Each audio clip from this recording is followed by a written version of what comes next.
In this lesson, we're going to study displacement reactions, what they are and why they occur.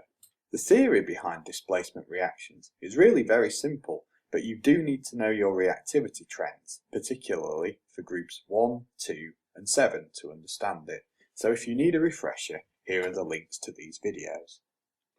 Now let's consider a very simple displacement. Think of the common salt and ionic compound sodium chloride in a molten environment. The sodium has donated one electron to the chloride to form an ionic bond, so both ions have their complete octet and are very stable and happy. But then along comes a rubidium atom.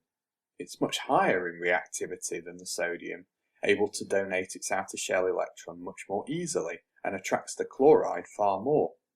So the chemical reaction happens. The ionic compound becomes rubidium chloride, and the poor old sodium is kicked out and becomes a normal atom again.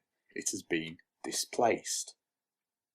Often when the species displaced is a metal, it stays just as it is, a pure metal. This can actually be very useful because some of the less reactive and easily displaced metals are the precious ones, like platinum, gold and silver, so there can be value in displacing these from their ionic compounds or solutions. For example, solid silver can be obtained by reacting copper wire with silver nitrate solution.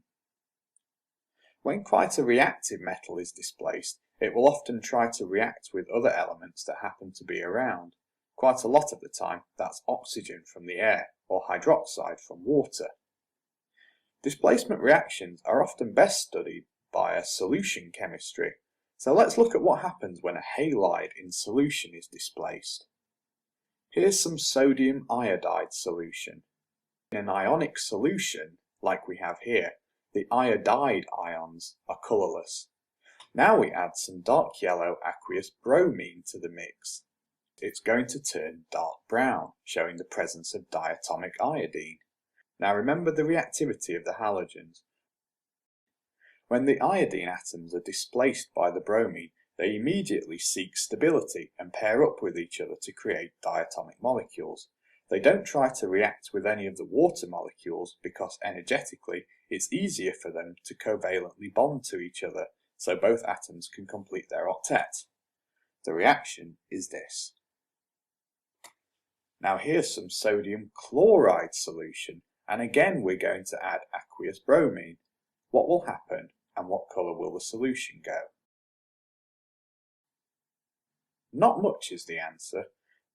The bromine isn't reactive enough to kick out the chloride ions, so it simply stays as diatomic molecules in solution, and it lends its dark yellow colour to the solution.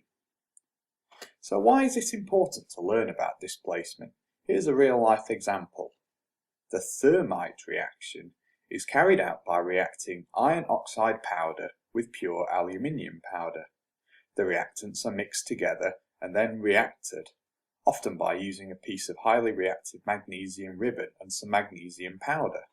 When the magnesium burns, enough heat is provided to overcome the activation barrier and off the reaction goes.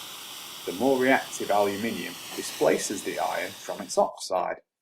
When it has finished, you'll see a lump of molten pure iron left behind.